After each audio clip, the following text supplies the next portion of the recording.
Hey everyone, I got some WWE TNA news to talk to you about. It's very interesting. I mentioned a little bit about this in my Raw review, which you'll see before this. But first of all, let's talk about possible departures. It seems rumor has been circulating, and word has been circulating that Beth Phoenix is going to be leaving the WWE. Now, as I mentioned in my Raw review, Beth Phoenix has denied this claim. She has denied the fact that she'll be leaving WWE. Now reports are saying those within WWE and close to Beth and close to Divas division are saying that she is mentally done for right now. She mentally needs a break. But again, of course, obviously, if you look at another report, she's denying this. So who's telling the truth? One thing I pointed out in my Raw review is that one fan on Facebook, and one of the wrestling groups that I'm a part of there, said something of, Glamour's on to TNA. It's like almost automatically they want Beth to go there. And when I thought about this, I said to myself, you know what? I wouldn't be surprised if this is just maybe brought up, this is just something made up by a source, maybe a wrestling insider that feels Beth Phoenix is better off in TNA. I wouldn't be surprised by that. Now, don't get me wrong. It is true that right now, as it seems to be, Triple H is focusing more on a tag team division than he is the Divas division, but he's not taking his eye off it completely. I mean, why would he suddenly put a storyline together? Why would he have now Beth involved in some reason if she was taking a break? You see, apparently and obviously somebody's making something up. Either that or Beth Phoenix doesn't want people to know the truth. Now, speaking of which, you know, at the end of Raw, we had sort of a stare down between Ryback and CM Punk. Well, not exactly a stare down, sort of an intimidation scare. CM Punk basically shocked about who was confronting him. And I thought to myself about this, and thought about this, and we all thought, could it be that's going to happen in Hell in a Cell? Well, according to reports, John Cena is still expected to face CM Punk for the title. However, the reason for the Ryback thing was to tease those watching at home. You see, apparently, as I mentioned in the Raw review, apparently the Titantron went blank, was completely black. So nobody in the audience saw Ryback's confrontation with CM Punk. It was just a tease, obviously, for those at home. Now, however, here's the situation about that, about this tease for a future matchup between the two. Here's the thing about that.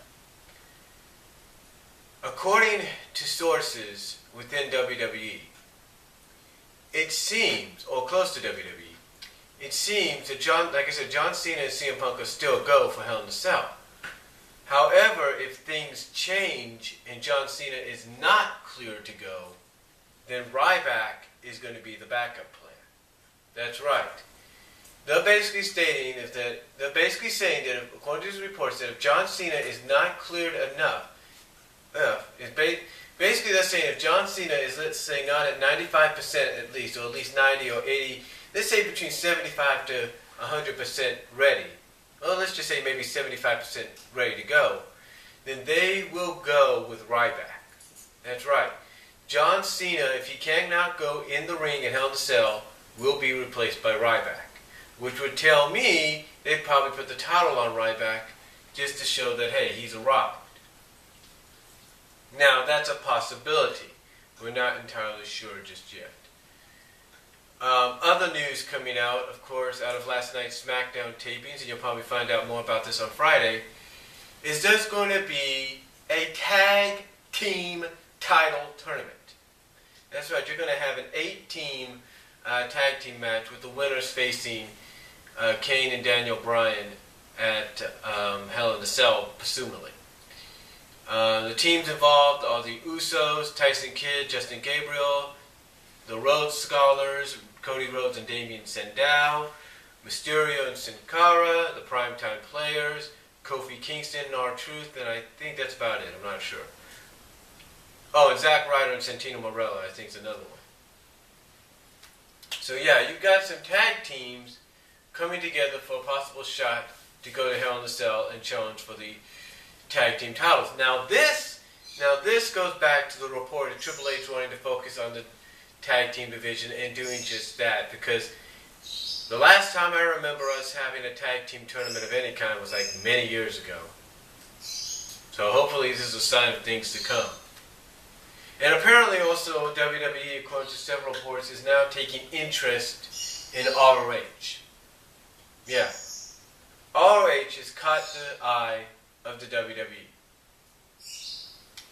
Now, of course, speaking of WWE and other promotions, in case you don't know, John Laurinaitis was able to, I guess, through one of the trips late last year and earlier this year, through John Laurinaitis, the WWE has been able to make a deal with All Japan Pro Wrestling. The deal basically stating it's going to be somewhat of a developmental territory, but it's mostly going to be an exchange of talent deal. So in other words, according to several reports, superstars like Big Show, maybe Cena, maybe Daniel Bryan, CM Punk, they will go to Japan and compete there for All Japan Pro Wrestling when needed, and maybe if they don't have nothing to do. Well, All Japan wrestlers will be brought over to WWE to compete there. So that'll make it very interesting in the years to come, especially when it comes to the Royal Rumble and maybe even the Survivor Series. So that's an interesting take there. Now, speaking of other wrestling promotions, let's talk about TNA for a moment. News has come around that tomorrow night we will have a match for the vacated television championship. Now, before this, there was hopes that maybe Devon would make one last appearance, drop the title, and leave. It looks like that's not going to happen. You're going to have 4 different competitors: Samoa Joe, Magnus, Garrett Bischoff, and Mr. Anderson. The 2 men that are voted in, and basically this is going to be like a couple weeks, like last month when Hulk Hogan chose between certain teams to challenge Daniels and Kazarian. But it's going to be a little different. It's going to be a little different here. Instead of choosing one team or one person to go for the title, he's going to choose 2 people. And those 2 people that he chooses are going to be the ones that will face each other this Thursday for the TNA Television Championship. So that might be very interesting to watch and see.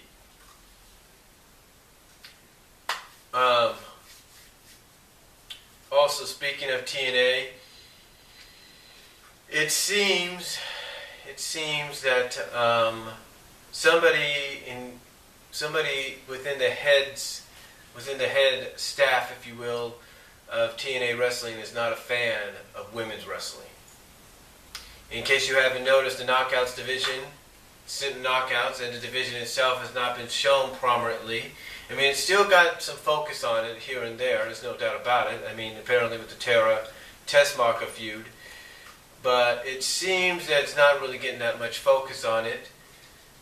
Some reports are this is one of the reasons, according to several reports, that certain knockouts have left the company. And the person that's not a fan of it, believe it or not, is Bruce Pritchard.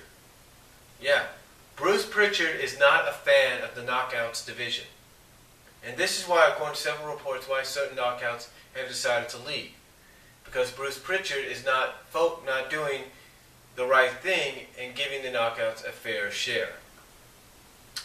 Well, hopefully that might change in the future, because I look at these knockouts. I look at knockouts like Tara, Mickie James, Tessmarker, Gail Kim, even Madison Rayne, ODB, among others. I see them as great talents. Rosita, Sarita, I see them as some great talents that are being underutilized and not given opportunities. So hopefully whoever's above Bruce will be like, look, these ladies need to shine, you let them shine. So yeah, that's apparently what's going on there with the TNA situation. Also, news is coming around that next year TNA has 2 shows scheduled within the New York City area during WrestleMania weekend. So basically doing a little bit of what ROH does, I guess, and capitalizing on the WrestleMania atmosphere. One, I think, is going to be in New York, in the New York vicinity, and then the next one's going to be in Rahway, New Jersey. So TNA obviously taking advantage of a situation that they see. Trying to get more audiences, more newer fans to see the product over WWE's. But yeah, it's very interesting what's going to happen there. Apparently also what else? Oh yeah, one thing a lot of people are wondering is when this Aces and Eights thing is going to go down. I can't really say when it's going to finally, conclude or have some kind of revelation. But it looks like all signs are pointing towards Bound for Glory, so we'll just have to wait and see. Oh, and one more thing about WWE. Apparently WWE is not too happy with people on YouTube, fans on YouTube that have been posting the finish of the Night of Champions main event between John Cena and CM Punk. They've been doing their best to take those videos down, especially after, let's say, Paul Heyman and CM Punk showed a fan video on Raw. So apparently WWE head officials are not too happy about that. But that's all the WWE and TNA news that I know of. Comment down below. Tell me what you guys think. Video response if you like. And I will talk to you all later. God bless. Take care.